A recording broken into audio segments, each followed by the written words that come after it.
Imagine this. It is a rainy afternoon. You're curled up with a coffee and you stumble upon a book that quietly rewires how you see life, history, and everything in between. That happened to me with a Mexican writer named José Emilio Pacheco, a name that might not ring a bell yet, but by the end of this video, you'll want to look him up, I promise.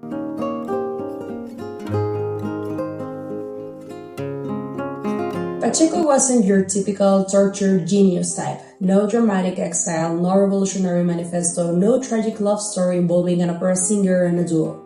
He was calm, quiet, almost boring, except that his writing burns with the deepest kind of beauty, the one that comes from watching the world fall apart and still wanting to understand it.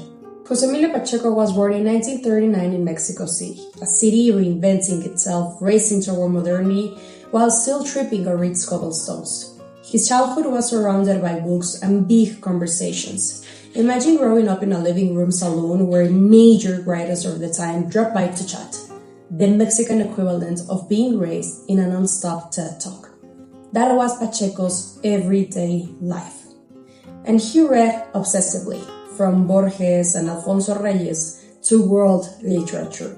He devoured ideas like snacks.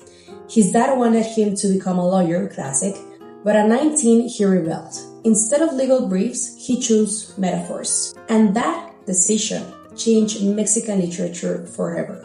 Carlos Fuentes spotted his talent early on, and soon Pacheco joined the literary explosion of the mid-20th century. A generation obsessed with truth, memory, death, and the messy contradictions of being Mexican. But where others wrote lush, baroque prose, Pacheco stripped language down to something raw and precise. Reading him feels like hearing a whisper that somehow speaks louder than a scream. Now, let's talk about what you can read about Pacheco, because sadly, only 2 of his masterpieces are available in English. First of all, I want to tackle my favorite novel, You Will Die Far Away. The title alone sounds ominous, doesn't it? And it is, but not in the cliché sense. This novel is set against the backdrop of the Holocaust, yet it's not a historical drama. Instead, it's about distance, physical, emotional, and moral. The story unfolds in fragments, inviting you to feel what's missing. No explosions, no heroes. Just quiet devastation. It's like being handed a shattered mirror and realizing you're part of that reflection. Then there's Battles in the Desert, a tiny novel that punched an entire nation in the gut.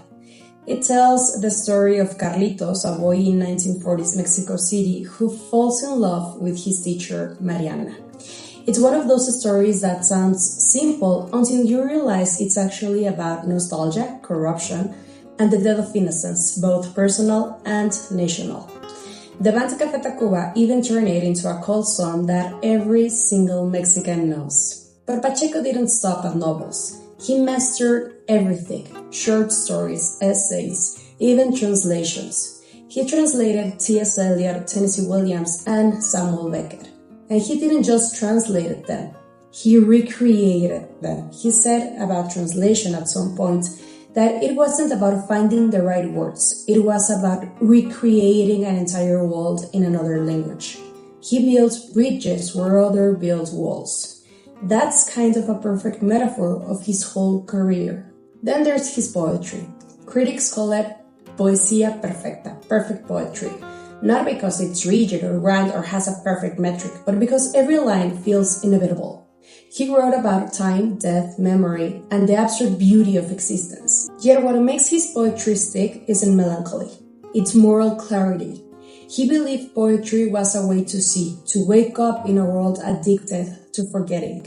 And he also wrote alongside with one of Mexico's greatest painters, Francisco Toledo, in a book called The New Zoology Album.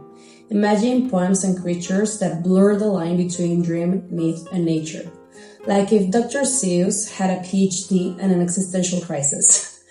But here's what makes Pacheco unforgettable. He was never content. He rewrote his works endlessly, doubting himself, revising everything. Fame didn't interest him. He only wanted truth, the kind that lives quietly between the cracks of everyday life. He called out hypocrisy, nationalism, and the cultural amnesia that made people forget where they came from. His writing is as sharp today as it was then, because the problem he saw never really went away. One of his most famous poems is Alta Traición, High Treason, and it sums up his complicated relationship with Mexico. It begins with the line, "No amo mi patria, I do not love my homeland." But wait, he goes on. Su fulgor abstracto, its abstract glow, es inacible, is elusive. Pero aunque suena mal, daría la vida. But although it sounds bad, I would give my life.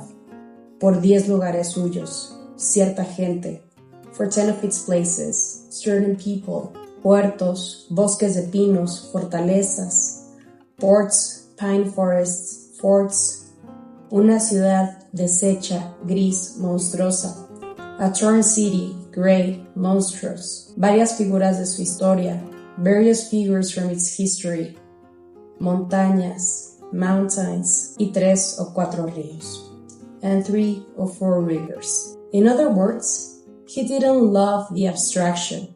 He loved the reality, the messy, imperfect, heartbreakingly real Mexico. And that makes the poem fiercely patriotic in its own way. That's the paradox of Pacheco. He teaches love not as a blind devotion, but as lucid awareness. To read him is to love Mexico and humanity without illusions. So if you've never read Mexican literature, or you think it's all magical realism and revolutionaries, start here. Start with Pacheco. His writing doesn't need fireworks. It glows from within. And once you enter his world, you won't see yours the same way. Because that's what great writers do. They don't just tell stories. They change how we read ourselves.